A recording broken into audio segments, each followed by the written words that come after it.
आज की इस विजय संकल्प नामांकन रैली में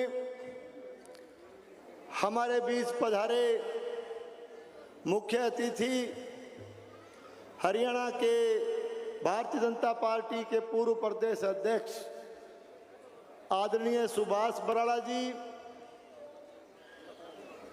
पूर्व विधायक सुखविंदर मांडी जी, हमारे मंच पर विराजमान हमारे पूर्व संसदीय सचिव बड़े भाई आदरणीय जयदीप जी, हमारे बीच मंच पर विराजमान आदरणीय डॉक्टर एसपी सिंह जी, हेमंत जी, हमारे पंचायत समिति के प्रधान आदरणीय अनिल ओलख जी, हमारे नगरपालिका के चेयरमैन बलवंत जी, नेता प्रतिपक्ष आदरणीय मांगीलाल जी और हमारे मंच पे विराजमान सभी सम्मानित साथीगण, आदरणीय मेरे छोटे भाई अशोक सैनी जी, आदरणीय रामकिशन बाकर जी, हमारे पूर्व प्रधान भाई अमर सिंह जी और सभी सम्मानित, मैं समय के अभाव में सबका नाम नहीं ले पाऊंगा तो माफ करेंगे। सभी सम्मानित हमारे पधारे हुए अतिथिगण, नेतागण, जनप्रतिनिधिगण, सभी सम्मानित हमारे पंचायत समिति के सदस्यगण, जिला परिषद के सदस्यगण, सरपंच साहिबान, पार्टी के सभी सम्मानित पदाधिकारीगण और पूरे क्षेत्र से पधारे हुए आदरणीय बुजुर्गों, मान और सम्मान के योग्य युवा साथियों और भारी संख्या में मातृशक्ति के रूप में मैं प्रणाम करता हूं माताओं, बहनों और कार्यकर्ता बंधुओं, प्रेस के मेरे आदरणीय साथियों और कार्यकर्ता साथियों। सबसे पहले तो मैं आप सबका इस बात के लिए तहे दिल से बहुत बहुत धन्यवाद करता हूं, आपका आभार प्रकट करता हूं कि आप आज अपने इस कार्यकर्ता का नामांकन भरवाने के लिए इतनी भारी संख्या में पधार करके आप मुझे आशीर्वाद देने आए। मैं आप सबका तहे दिल से बहुत बहुत धन्यवाद करता हूं, बहुत बहुत आभार प्रकट करता हूं। साथियों, आने वाली 25 तारीख को राजस्थान की सबसे बड़ी पंचायत में, राजस्थान की विधानसभा में आपको अपना नुमाइंदा चुनकर भेजना और इस चुनाव के लिए आप लोगों के आशीर्वाद को देख करके भारतीय जनता पार्टी ने एक बार फिर से मुझे पार्टी का उम्मीदवार बना करके आपके बीच में भेजा है और आज मैं आप सबसे आपका आशीर्वाद, आपका सहयोग और आपका समर्थन मांगने के लिए हाजिर हुआ हूं। मैं हमारी पार्टी के अंदर कार्यकर्ता के तौर पर हर व्यक्ति हमारी पार्टी को मजबूत करने का काम हम सब मिलकर के करते हैं। हालांकि टिकट मांगने में कई साथी हम टिकट मांग रहे थे, हमने सबने पहले ही ये निर्णय ले लिया था कि पार्टी जिसे भी उम्मीदवार बनाएगी सब एकजुट होकर के चुनाव लड़ेंगे। और मैं आज धन्यवाद देना चाहूँगा हमारे बड़े भाई जयदीप जी डूडी साहब को, हमारे यहाँ के प्रशासनिक अधिकारी रहे डॉक्टर एसपी सिंह साहब को और युवा नेता, युवा चेहरे के रूप में हेमंत जी को और सब जो टिकट मांगने वाले थे सबका, कि इन्होंने एक तरह से कार्यकर्ताओं को इकट्ठा करके ये निवेदन करने का काम किया कि कुछ भी हो भादरा में कमल का फूल जीतना चाहिए। मैं इनका और पूरी टीम जो काम कर रही थी, मैं बहुत बहुत आभार प्रकट करता हूं और मुझे कहते हुए खुशी है कि मेरे से ज्यादा मेहनत यदि कोई कर रहा है तो वो जयदीप जी कर रहे हैं, वो डॉक्टर साहब कर रहे हैं, वो हेमंत जी कर रहे हैं। एक एक कार्यकर्ता मजबूती के साथ लग करके पार्टी को मजबूत करने में लगे हुए हैं। साथियों, आज जिस तरह से भारतीय जनता पार्टी का सवाल है, आपने देखा किस तरह से आदरणीय नरेंद्र मोदी जी के देश का प्रधानमंत्री बनने के बाद हमारा देश मजबूत हुआ। निश्चित रूप से पूरी दुनिया में हिंदुस्तान का मान और सम्मान बढ़ा। एक तरह से आज देश के यशस्वी नेता, देश के प्रधानमंत्री आदरणीय नरेंद्र मोदी जी एक तरह से भारतवर्ष के नागरिकों के दिलों पर राज कर रहे हैं। साथियों, एक दिन ऐसा आएगा, मोदी जी जिस मजबूती से जुटे हुए हैं, एक दिन ऐसा आएगा कि मोदी जी के नेतृत्व में हमारा भारतवर्ष पूरी दुनिया पर ताकत के साथ राज करने का काम करेगा। इस तरह की पार्टी के आप कार्यकर्ता हो, इस तरह की पार्टी के आप सदस्य हो, मैं बहुत बहुत बधाई देता हूं। साथियों, आप पिछली सरकार के समय जब आदरणीय वसुंधरा राजे जी के नेतृत्व में हमारी सरकार राजस्थान प्रदेश में काम कर रही थी, तो निश्चित रूप से एक बड़ा सुशासन देने का काम पिछली सरकार के समय हुआ। राजस्थान के विकास के नए आयाम स्थापित किए गए। मैं कहना चाहता हूं, आज अगर कोई भी व्यक्ति आकर के गांव के अंदर किसी गौरव पथ पर आकर के चलता है तो आदरणीय वसुंधरा राजे जी के शासन को याद करता। आज बिजली का झटका लगता है, बिजली की एक घोषित कटौती आती है तो राजस्थान प्रदेश का उपभोक्ता आदरणीय वसुंधरा राजे जी के पिछले शासन को, बीजेपी के पिछले शासन को, तो वो पिछले शासन के काल को आदरणीय वसुंधरा जी के शासन को याद करता। आज यदि हमारे विद्यार्थी +2 की पढ़ाई करने जाते हैं या भादरा में कॉलेज की शिक्षा लेने के लिए जब कॉलेज में प्रवेश करते हैं तो पिछले भारतीय जनता पार्टी के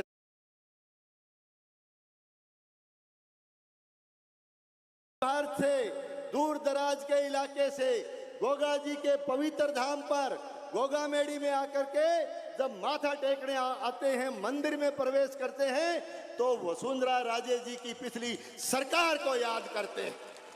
लेकिन आज किस तरह के हालात इस राजस्थान प्रदेश के बनाए गए हैं, मैं याद दिलाना चाहूंगा। परिवर्तन होता है, बदलाव होता है, बदलाव किया गया, परिवर्तन हुआ पिछले चुनाव में, लेकिन किन मुद्दों को लेकर के किया गया आपको याद होगा। कांग्रेस के नेताओं ने राजस्थान प्रदेश के नागरिकों से, राजस्थान प्रदेश के किसानों से ये वादा किया था और ये वादा न केवल स्थानीय नेताओं ने बल्कि तत्कालीन कांग्रेस के राष्ट्रीय अध्यक्ष आदरणीय राहुल गांधी जी ने राजस्थान की धरा पर आकर के कहा था कि 10 दिन के भीतर भीतर राजस्थान के किसान का बनने वाली कांग्रेस की सरकार संपूर्ण कर्जा माफ करने का काम करेगी। और इसके साथ साथ नौजवान बेरोजगार के साथ वादा किया गया कि आप लोग कांग्रेस की सरकार बनाइए, आपको नौकरी लगने तक बेरोजगारी भत्ता देने का काम किया जाएगा। लेकिन आज 5 साल के इस शासन के दौरान आपने देखा होगा कि किस तरह से राजस्थान की जनता दुखी हुई। एक धेले का कर्जा किसी किसान का माफ नहीं हुआ। और मैं नौजवान साथियों से कहना चाहूंगा, बेरोजगारों से कहना चाहूंगा कि भत्ता देने की बात दूर रही, लेकिन लगातार राजस्थान में पेपर आउट होते गए, पेपर बेचे गए, परीक्षाएं रद्द हुई। नौजवानों के साथ, बेरोजगारों के साथ बहुत बड़ा एक तरह से उनके भविष्य के साथ कुठाराघात करने का काम इस राजस्थान की कांग्रेस सरकार ने किया। मैं कह सकता हूं कि निश्चित तौर से राजस्थान की वर्तमान सरकार हर मोर्चे पर विफल रही है, जन विरोधी सरकार है। और इस सरकार ने राजस्थान प्रदेश के किसान के साथ, राजस्थान प्रदेश के नौजवान के साथ बहुत बड़ी वादा खिलाफी करने का काम किया। अब थे कह देगा कि तू राजस्थान की कांग्रेस की बात करे, बात भादरा की करो। थोड़ी देर में थे बोल गए कह देगा क्या मैं कांग्रेस को जिक्र करे, बोले कांग्रेस तो कभी भादरा में नजर ही को नहीं आने लग रही। क्यों नजर क्या आई? क्योंकि लाल झंडाड़ा चुन के आया, राज का मजा लिया और जो कार्यकर्ता जो मजबूती आवाज के नाम पर जहाँ चुन के भेजो, न केवल बांगी भावना में सके कुठाराघात करे गयो, बल्कि लाल झंडा तो जो है ना कांग्रेस पर भी रूटा बेटर मारना वो काम भादरा में कर दियो। ये तो स्थिति है। मैं आपसे निवेदन करूंगा कि किस तरह से भादरा के हालात खराब हुए। इससे पहले मैं आपसे प्रार्थना करना चाहूँगा कि 1998 से लेकर के आज तक मैंने आपके एक कार्यकर्ता के रूप में आपके बीच में रह करके काम किया है। मैंने आपके सहयोग और आशीर्वाद से 5 चुनाव राजस्थान की विधानसभा के लड़े हैं और आपके सहयोग और आशीर्वाद से 6ठा चुनाव आपका ये भाई, आपका ये बेटा लड़ने जा रहा है। आपने लगातार मुझे आशीर्वाद दिया।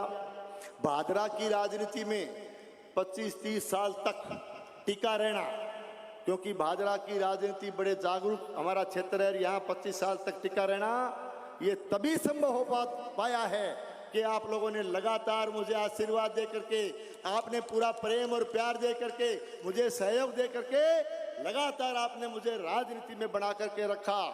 चाहे हार जीत होती हो, हार जीत चलती रहती है, बदलाव भी होते रहते हैं, राज भी आते जाते रहते हैं, लेकिन आप लोगों का सहयोग लगातार मुझे मिलता रहा। मैं इसके लिए आप सबको, हमारे भादरा क्षेत्र की पूरी जनता को, मेरे साथ दे रहे सभी साथियों को और आपको सबको मैं बहुत बहुत धन्यवाद और आभार प्रकट करता हूं कि आपकी वजह से राजनीति में खड़ा। मैंने इस पूरे राजनीतिक जीवन में हमने एक ही बात को लेकर के चले कि निश्चित तौर से चाहे हार जीत चले, चाहे राजकाज आते जाते रहें, लेकिन पहला ध्येय मैंने ये मान करके चला कि 36 बिरादरी के कार्यकर्ता के रूप में मैंने हमेशा काम किया। 36 बिरादरी को साथ लेकर के चलते हुए मैंने इस भादरा विधानसभा क्षेत्र की ईमानदारी से सेवा करने का काम किया। उतार चढ़ाव भी आए, कई तरह के षड्यंत्र भी मेरे खिलाफ राजनीति में रचे गए, गढ़े गए, बनाए गए, लेकिन आपकी सहयोग की वजह से, आपकी ताकत की वजह से सारे के सारे षड्यंत्र जो रचे गए उनका जवाब आप लोगों ने देने का काम किया था।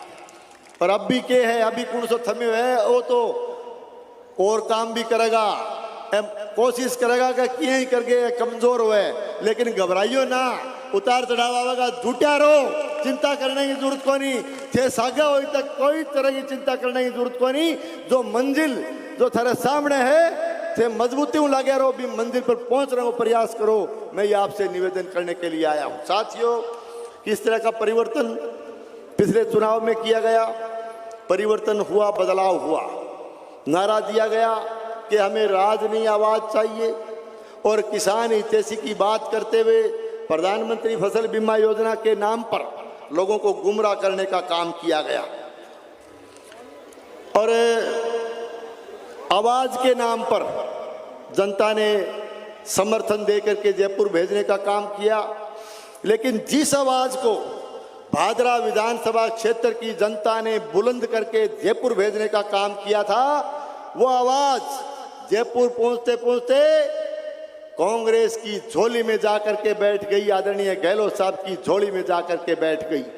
जब झगड़ा कुर्सी का हुआ, पायलट साहब का और गहलोत साहब का, तब जो है इन लोगों की लॉटरी लग गई, और एक तरह से जो आवाज की बात करते थे, आवाज तो छोड़ दी और राज गए गहरी बांथी भर ली, क्योंकि राज ही चाहिए, वो आवाज ऊज की कोई बात को नहीं, राज की जरूरत ही। और फिर आ गयो टाइम, राज को आशीर्वाद मिलो, और एक मुख्यमंत्री जी पूरा आशीर्वाद दे कह दियो कि भाई वो कह वो काम होना चाहिए, और जो कलेक्टर एसपी तक कह दियो कह दियो, दिन कह तो थे दिन कहियो, और रात कह तो थे रात कहियो, और वो जो वो कह वो काम होना चाहिए। इतनी बड़ी ताकत आ गई तो बिना बात लोग उम्मीद करी कि जो है ना अब काम होगा। लेकिन राज के नशे में आकर के मैं कहना चाहता हूं कि इस लाल झंडे वाले जनप्रतिनिधि ने राज का दबाव बना करके, राज के नशे में आकर के लोगों को तंग और परेशान करने का काम किया। राजनीतिक विचारधारा जिनसे मेल नहीं खाती उनसे दुश्मनी निकालने का काम किया गया है। और 1952 से लेकर के आज तक आपने देखा होगा कि पहली बार यहाँ रंजिश की राजनीति की गई और आज हालात खराब हैं। भादरा के हालात खराब क्यों हुए?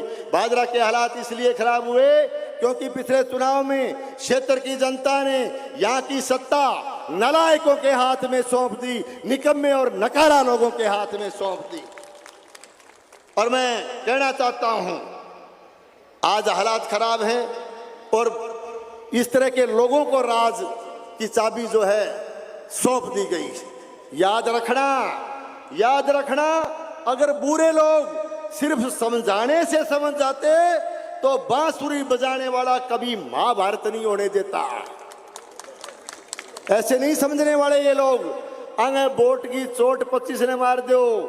वास्तव में यह बात दोबारा दोहराना चाहूं कि याद रखना, अगर बुरे लोग सिर्फ समझाने से समझ जाते तो बांसुरी बजाने वाला कभी महाभारत नहीं होने देता।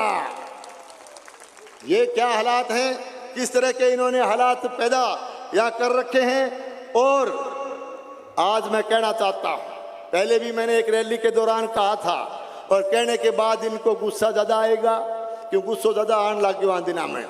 तो गुस्सो तो कितो ही आओ कि कम से कम तंग परेशान भी को नहीं के तरह का हालात पैदा कर दिया। और गहलोत साहब आया पिछले दिन मलखेड़ा में आया, गहलोत साहब बोला कि देखो ये मांगता मांगता थक जाएगा, मैं देता देता नहीं थकूंगा। सुने हो थे सोशल मीडिया पर कि ये मांगता मांगता थक जाएगा, मैं देता देता नहीं थकूंगा।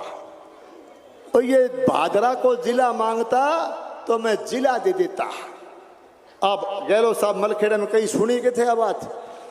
और नोर संघर्ष समिति बनी, नोर लंबे टाइम जिला मांगो। अपना भादरा का नागरिक भी बहुत समर्थन कर गया। अभी 130 किलोमीटर जाना पड़े, 42 किलोमीटर पर जिलो आज सारा समर्थन करो।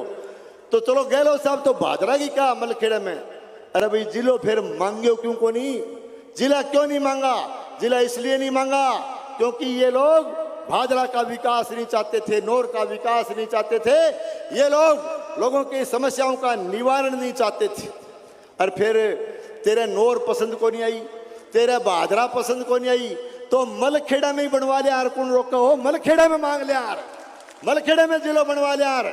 मैं तो सारा कागज पत्र लेके मलखेड़ा चले जाऊँ, काम तो वहां रोगांगा, लेकिन मांगा क्यों नहीं? और फिर एक बात और कहना चाहूं, बेन दिन भी कह जा रहे कि जी भूल गयो, मैं आज ही अब मांगू थे, मैंने आज दे दो। आचार संहिता लागना हूं 2 दिन पहले 3 जिला की घोषणा और हुई, 3 जिला की जे मांगेड़ा वहां तो चौथो और दे दे यार। लेकिन क्योंकि इन लोगों ने मांगना चाहते नहीं थे, इसलिए क्योंकि इलाके का विकास नहीं चाहते थे। इन लोगों ने किस तरह के सपने दिखाने का काम इस इलाके में किया है, किस तरह से अनुसूचित जाति के लोगों पर अन्याय और अत्याचार करने का काम इनके शासन प्रशासन में किया गया है। कानून व्यवस्था खराब हुई, लगातार इस बॉर्डर के एरिया में चिट्टा जैसे मादक पदार्थ की तस्करी बढ़ी। और आचार संहिता लगने के बाद किस किस तरह के चेहरे सामने आने लगे, इनके काले कारनामे सामने आने लगे। कभी जो है चिट्टे के तस्कर, कभी चंदन के तस्कर, कभी डुप्लीकेट डीजल बनाने के कारखाने वाले चलाने वाले तस्कर, कभी हथियारों के तस्कर, कभी लकड़ी के तस्कर। इससे यह साबित हो गया कि 5 साल के इस शासन में इन लोगों ने तस्करों का राज, तस्करों का साम्राज्य भादरा विधानसभा क्षेत्र में इन्होंने एक तरह से चालू कर रखा है। और फिर बात करें अठे जो है ना कि किसान भवन बनाऊंगा, किसान भवन बनाऊंगा तो ते के तरीकों बनाए सारी जनता जाने, ते तेरो दफ्तर बनाना काम करे, किसाना के हित की बात कौन करी? क्योंकि बात यह है कि हालात जानबूझकर बद से बदतर बनाए जा रहे हैं। पक्के मकानों के सपने दिखाकर छप्पर बनाए जा रहे हैं। ये जो हुकूमत वाले फकीर बताते हैं खुद को, करोड़ों रुपए में तो इनके दफ्तर बनाए जा रहे हैं। इस तरह के हालात इन्होंने भादरा में पैदा किए हैं। मैं आपसे ये निवेदन करना चाहूँगा कि अभी तो अभिमान बहुत हो गयो, घमंड भी रावण नौ ज़्यादा हो गयो। और के थे वोट को नहीं, वोटा का बाद में जो है ना, अब देखो कि गाड़ी घोड़ा बंगला ए बड़ा बड़ा जो है ना बन रहा है। नाम तो किसान भवन को दे, आपको दफ्तर बना लियो, घर बना लिया, सब कुछ। तो ये चीजें क्या है? आप लोगों ने किस तरह का व्यवहार लोगों से किया है। मान और सम्मान जनता को नहीं मिला। मान और सम्मान चुने हुए जनप्रतिनिधि आदरणीय प्रधान जी बैठे हैं, पंचायत राज के हमारे सरपंच साहिबान बैठे हैं, पंचायत राज में चुने हुए जनप्रतिनिधियों को आप सम्मानित नहीं कर पाए, उनको मान और सम्मान नहीं दे पाए। और दूसरी चीज ये है, मैं कहना चाहता हूं, जो अभिमान और जो घमंड, जो राज का, जो दौलत का, जो पैसे का तुम्हारे सर चढ़ करके बोलता है, आप लोगों को कहना चाहूंगा और इनको समझना चाहिए कि पहाड़ों पे चढ़ते सैलाब देखे, कांटों पर रुलते गुलाब देखे, पहाड़ों पर चढ़ते सैलाब देखे, कांटों पर रुलते गुलाब देखे, दौलत पर इतना मान ना कर, दौलत पर इतना मान ना कर, सड़कों पर रुलते नवाब देखे। किस तरह की बात करते हो आप, किस तरह का अभिमान करते हो आप जनता के साथ, किस तरह का आप व्यवहार करते हो। और मैं दूसरी चीज है, करे क्यों को नहीं, क्योंकि खोटो सिक्को चाल गयो गेलडे गिड़े, खोटो सिक्को चाल गयो। और प्रधान जी बैठे हैं, कितनी बढ़िया बढ़िया बात बताई गया। और निश्चित तौर जो है ना, आज कार्यकर्ता बड़ी संख्या में सीपीएम छोड़ करके बड़ी संख्या में, मैं लगातार 15 दिन से इस इलाके में घूम रहा हूं, बड़ी संख्या में सीपीएम छोड़ करके भारतीय जनता पार्टी में शामिल हो रहे हैं। मैं इनका पार्टी में सब कार्यकर्ता जो आए हैं उनका बहुत बहुत अभिनंदन करता हूं, बहुत बहुत स्वागत करता हूं। इनको विश्वास दिलाना चाहता हूं कि भारतीय जनता पार्टी में आपके मान और सम्मान में किसी तरह की कोई कमी नहीं आने देंगे। मेरे लायक कोई काम हो तो सीधा आकर के आदेश करना, आपके और मेरे बीच में किसी तरह के बिचौले की आवश्यकता नहीं पड़ेगी, किसी मध्यस्थता की मैं आवश्यकता नहीं पड़ने दूंगा। आज क्योंकि हीरा, कार्यकर्ता एक हीरा होता है, हीरा, और हीरे की कीमत कौन समझ सके हो। मैं कहना चाहता हूं आप लोगों को कि बात यही है कि हीरे की कीमत कोई जाने को नहीं, ये बात है ना। सारा श्लोक लंबा बताओ यार, तो बताओ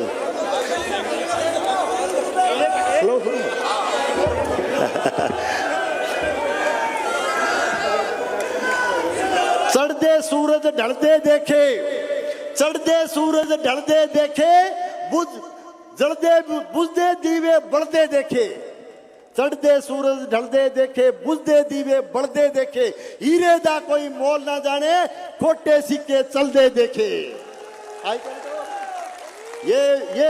ये हालात है, क्यों खोटो सिक्को चाल गयो और हीरे वर्गा कार्यकर्ता मांगी तक कीमत कौन जानी। आज वो लोग भारतीय जनता पार्टी को मजबूत करेंगे, हम उनकी कीमत को समझेंगे, हम उनके मान और सम्मान को समझेंगे। साथियों, मैं थाने ज्यादा बहुत गर्मी होगी थे, बहुत देर परेशान हो, एक बात मेरी सुनियो।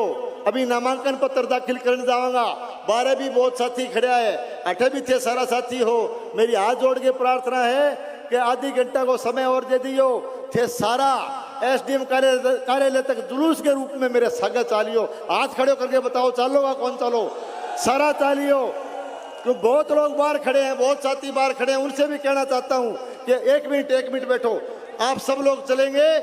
और जो एक बात कह कि मैं बात पूरी करूंगा, कोई जो मलखेड़ा को आइडो है ना, चलो छोड़ो फिर।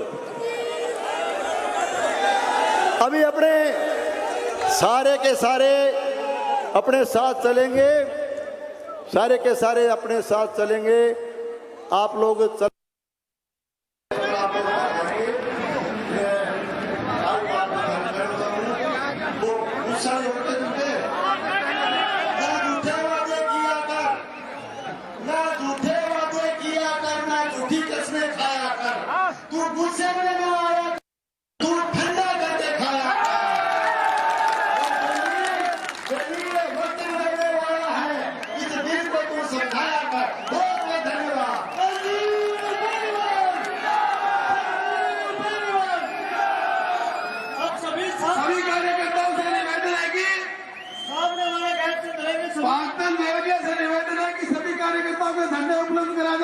गेट के पास झंडे पड़े हैं, सभी कार्यकर्ताओं को झंडे उपलब्ध कराए। भारतीय जनता